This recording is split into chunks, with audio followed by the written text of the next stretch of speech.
7 தமிழ், பொறுப்பும் பொது நலமும். இலங்கை கடற்படையினரின் பிரச்சினைகள் உள்ளிட்ட பல்வேறு காரணங்களுக்கு முற்றுப்புள்ளி வைக்கும் விதமாக நாகப்பட்டினம் மீனவர்கள் ஆழ்கடல் மீன்பிடிப்பில் ஆர்வம் காட்டி வருகின்றனர். ஆழ்கடல் மீன்பிடிப்பை அரசு ஊக்குவிக்குமாறு மீனவர்கள் கோரிக்கை விடுத்துள்ளனர்.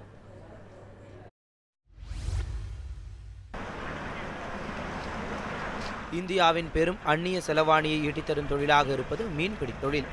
குறிப்பாக நாகப்பட்டினத்திலிருந்து ராமேஸ்வரம் வரை உள்ள 6 மாவட்டங்களில் பெரிய அளவில் நடைபெறும் இந்த மீன்பிடி தொழில் கடந்த 6 மாதங்களாக முடங்கியுள்ளது. இலங்கை கடற்படையினர் பிரச்சனையால் பாதிக்கப்பட்டுள்ள மீனவர்கள் ஆழ்கடல் மீன்பிடிப்புக்கு சென்றால் மட்டுமே பிழைப்பு நடத்த முடியும் என்ற நிலை ஏற்பட்டுள்ளதாக தெரிவிக்கிறார் அக்கரைப்பேட்டை மீனவ கிராம பஞ்சாயத்தார் மோகன்தாஸ். எங்களுக்காக அவங்க கையேந்திரன்னு சொல்கிற பிரச்சனைகள்லாம் இருக்காது. அதனால் எங்களுக்கு ஆழ்கடல் தொழில் அவசியம். ஆழ்கடல் தொழிலை அவங்க சீக்கிரமாக காலம் தாத்தாமல் எங்களை ஊக்குவிச்சாங்கன்னா இந்த மாவட்டத்தினுடைய மீனவருடைய வாழ்வு ஒளிவாக இருக்கும்.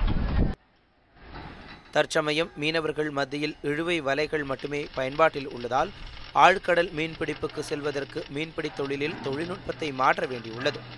ஆழ்கடல் மீன்பிடிப்பை ஊக்குவிக்கும் வகையில் தூண்டில் வலைகள் மற்றும் அதிநவீன சாதனங்களை மானிய விலையில் வழங்க அரசு நடவடிக்கை எடுக்க வேண்டும் என அப்பகுதி மக்கள் கோரிக்கை விடுத்துள்ளனர். நாங்கள் இலவ வலை தான் பயன்படுத்திட்டு இருந்தோம். நாங்கள் ஆழ்கடலில் போய் நாங்கள் தூண்டி கிள்நட்டு வலை இதை மாதிரி நாங்கள் இப்போ இது பண்ணும்போது மீன் வளம் எங்களுக்கு வளரக்கூடிய வாய்ப்பு இருக்குது. மீன் வளம் பெருகக்கூடிய வாய்ப்பு இருக்குது. அதனால் மீனவர்களோட வாழ்வாதாரம் உயரத்துக்கு வாய்ப்பு இருக்குது. ஆழ்கடல் மீன்பிடிப்புக்கு செல்லும் மீனவர்கள் பரிணாம வளர்ச்சி அடையும் பட்சத்தில் அவர்கள் தூண்டில் வலைகளை மட்டுமே பயன்படுத்த முடியும் என்பதால் மீன்வளம் பெருமளவில் பாதுகாக்கப்படும் என அப்பகுதி மீனவர்கள் தெரிவிக்கின்றனர். கந்த பழனிவேல், நியூஸ் 7 தமிழ், நாகப்பட்டினம்.